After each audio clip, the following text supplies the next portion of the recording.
مجھے اچھا لگتا ہے مرد سے مقابلہ نہ کرنا اور اس سے ایک درجہ کمزور رہنا۔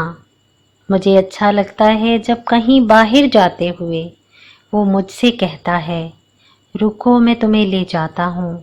یا میں بھی تمہارے ساتھ چلتا ہوں۔ مجھے اچھا لگتا ہے جب وہ مجھ سے ایک قدم آگے چلتا ہے،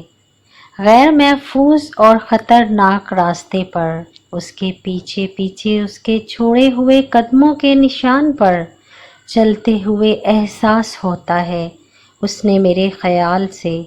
قدرے ہموار راستے کا انتخاب کیا ہوگا۔ مجھے اچھا لگتا ہے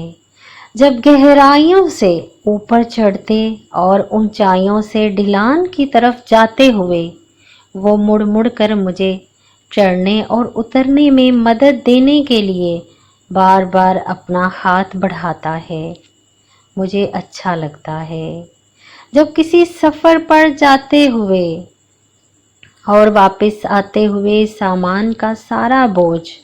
وہ اپنے دونوں کاندھوں اور سر پر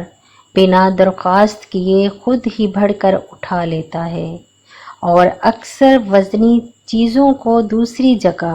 منتقل کرتے وقت اس کا یہ کہنا کہ تم چھوڑ دو، یہ میرا کام ہے، مجھے بہت اچھا لگتا ہے۔ جب وہ میری وجہ سے شدید موسم میں سواری کا انتظار کرنے کے لیے نسبتاً سائے دار اور محفوظ مقام کا انتخاب کرتا ہے، مجھے بہت ہی اچھا لگتا ہے۔ جب وہ مجھے ضرورت کی ہر چیز گھر پر ہی مہیا کر دیتا ہے تاکہ مجھے گھر کی ذمہ داریوں کے ساتھ ساتھ باہر جانے کی دقت نہ اٹھانی پڑے اور لوگوں کے نامناسب رویوں کا سامنا نہ کرنا پڑے۔ مجھے بہت اچھا لگتا ہے جب رات کی خنکی میں میرے ساتھ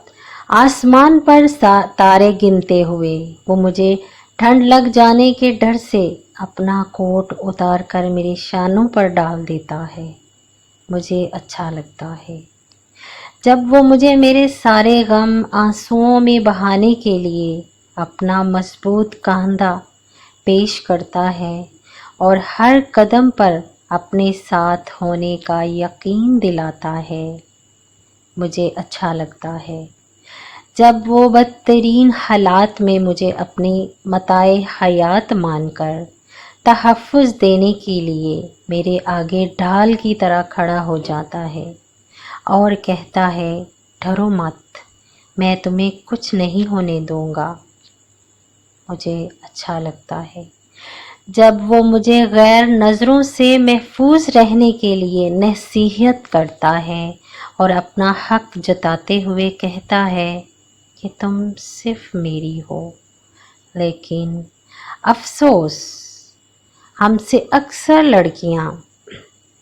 ان تمام خوشگوار احساسات کو محض مرد سے برابری کا مقابلہ کرنے کی وجہ سے کھو دیتی ہیں۔ شاید سفید گھوڑے پر سوار شہزادوں نے آنا اسی لیے چھوڑ دیا ہے کیونکہ ہم نے خود کو مصنوعات کی طرح انتخاب کے لیے بازاروں میں پیش کر دیا ہے۔ پھر جب مرد یہ مان لیتا ہے کہ عورت اس سے کم نہیں، تب وہ اس کی مدد کے لیے ہاتھ بڑھانا چھوڑ دیتا ہے۔ تب ایسے خوبصورت لمحات ایک ایک کر کے زندگی سے نفی ہوتے چلے جاتے ہیں اور پھر زندگی بے رنگ بدمزہ ہو کر اپنا توازن کھو دیتی ہے۔